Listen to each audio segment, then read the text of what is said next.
A very cheerful morning to all of you. How are you, students? I hope all you are fit and fine at your places, and welcome back to our mathematics class. Okay, so students, as you know that today we will start our next exercise 8.3, and question number 1 is tell what is the profit or loss in the following transactions.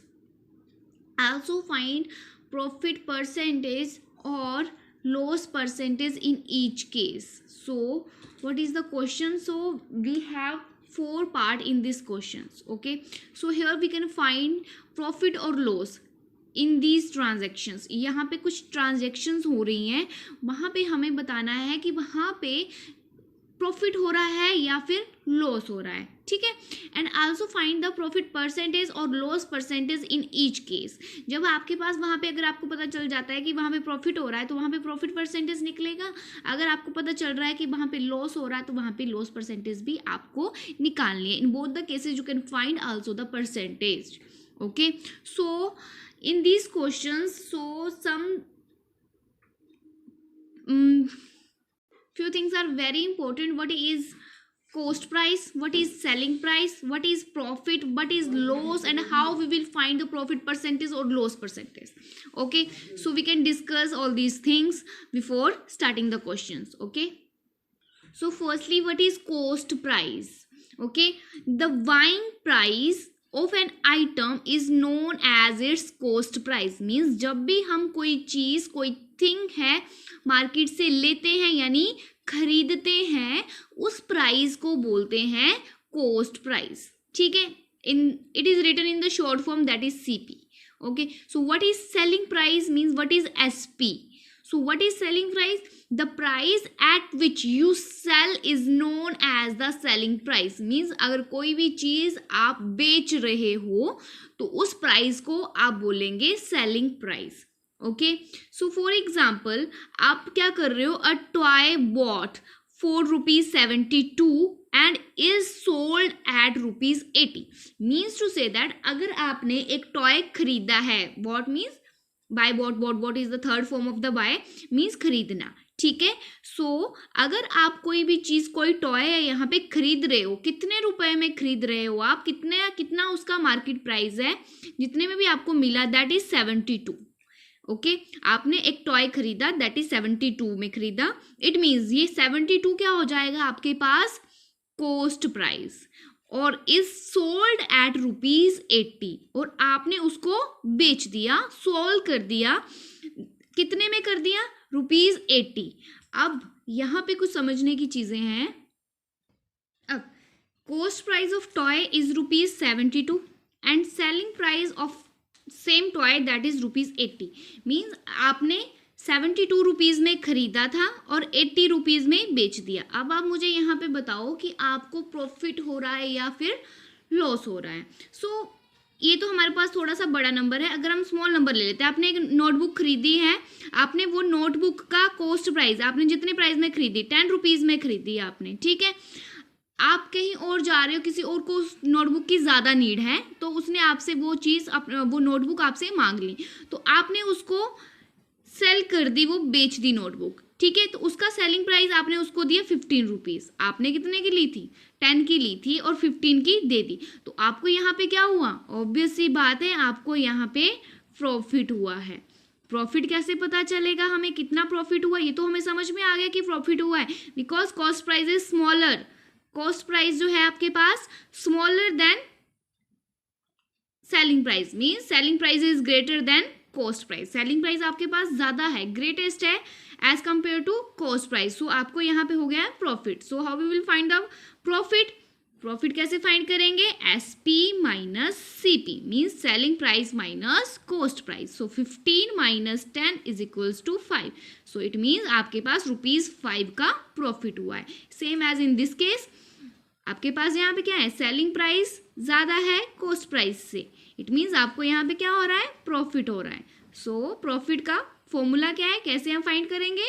Selling price minus cost price. So selling price is ₹80 minus cost price is ₹72.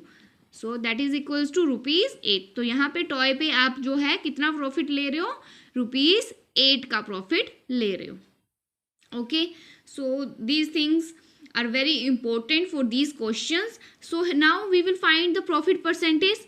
How we will find the profit percentage? अभी हमने profit तो find कर लिया, ठीक है, selling price minus cost price, but profit percentage कैसे निकालेंगे? Profit percentage निकालेंगे हम, हमें प्रॉफिट हुआ है तो ऑब्वियस है profit divided by cost price multiply by 100. Okay, this is the formula of profit percentage. Now loss percentage, अगर इस किसी केस में हमारे पास लॉस हो रहा है, लॉस कैसे होगा? अगर हमारे पास कॉस्ट प्राइस जो है वो ज़्यादा होगा सेलिंग प्राइस से, in that case we can face to the loss, हमें वहाँ पे लॉस हो जाएगा. सो लॉस का फॉर्मूला हमारे पास हो जाएगा फिर cost price minus selling price, because cost price वहाँ पे हमारे पास ग्रेटेस्ट होगा as compare to selling price से. ठीक है, सो लॉस परसेंटेज कैसे निकालेंगे? ऑब्वियस है हमें लॉस हो रहा है तो loss divided by cost price multiply by 100. Okay, so now coming on the questions. So A part is Garner shares bought for rupees 250 and sold for rupees 325.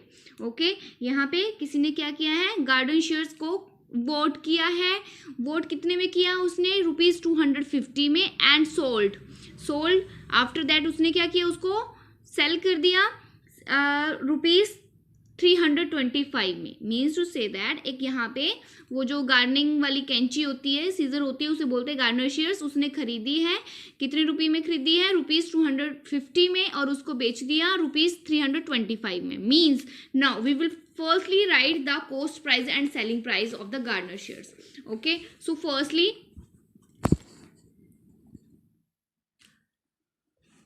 Cost price is equals to rupees 250. Okay, now selling price rupees 325. So firstly you can check what is cost price and what is selling price. Okay, now we can check selling price is greater or cost price is greater. ठीक है, cost price हमारे पास है 250 rupees and selling price है rupees 325. So here selling price is greater than cost price. Selling price हमारे पास ज़्यादा है as compare to cost price, means selling price is greater than cost price. In this case there is a profit, तो हमारे पास यहाँ पे क्या होगा? There is profit. So now profit, how we will find the profit? Profit is equals to selling price minus cost price. So selling price is rupees 325 minus cost price is rupees 250. Okay, now subtract rupees 75. Okay, जब हमने 325 minus 250 करा तो हमारे पास बचा only rupees 75. सो हमारे पास profit हुआ है, और कितने रुपीज़ का प्रॉफिट हुआ है? Rupees 75. Profit is equals to rupees 75.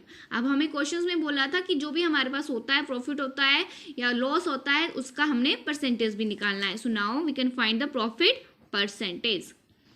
So profit percentage is equals to profit upon cost price multiply by 100. So profit is rupees 75, cost price is 250 multiply by 100. So firstly 75 multiply by 100 is equals to 7500 and multiply by divided by 250. 0 से 0 मैंने यहाँ पे cut कर दी है. अब we know that 25 3s are 75, 25 so 1s are 25, 25 3s are divide करके देख लेते हैं, अगर नहीं पता चल रहा है तो 750 divided by 25, 25 3s are 75. Okay, यहाँ सब्ट्रैक्ट करके 0 आ गया, हमारे पास एक और 0 है तो यहाँ पे भी 0 लगेगा. तो परसेंटेज निकाल रहे हैं तो 30%. सो हमें कितना प्रॉफिट परसेंटेज कितना है? 30% हमें यहाँ पे प्रॉफिट हुआ था. Okay, so now moving on the next part B. A refrigerator bought for rupees 1200 and sold at rupees 13,500. So Now we can check what is cost price and what is selling price. So here cost price is 12,000 rupees. So cost price is equals to rupees 12,000 and sold at means selling price is equals to rupees 13,500. अब यहाँ पे भी अगर ध्यान से देखेंगे तो हमारे पास सेलिंग प्राइस क्या है, ग्रेटेस्ट है as compare to cost price. So यहाँ पे भी हमें क्या हुआ, प्रॉफिट हुआ है. So profit is equals to selling price minus cost price because here selling price is greater than cost price. ठीक है, so there is a profit. So selling price minus cost price. So selling price is 13,500 minus cost price is 12,000. So here only rupees 1,500 rupees is profit. So आपको यहाँ पे refrigerator में कितना profit हुआ, rupees 1,500 और 1,500 rupees भी बोलते हैं. So profit is 1,500 rupees in a refrigerator. Now percentage भी फाइंड करनी है. So profit percentage is equals to profit upon CP multiply by 100. So profit is 1,500 upon cost price is 12,000 multiply by 100. ठीक है, so firstly you can cut these two zeros with these two zero and one zero is cut here with the 1,500. So we can only left 150 divided by 12.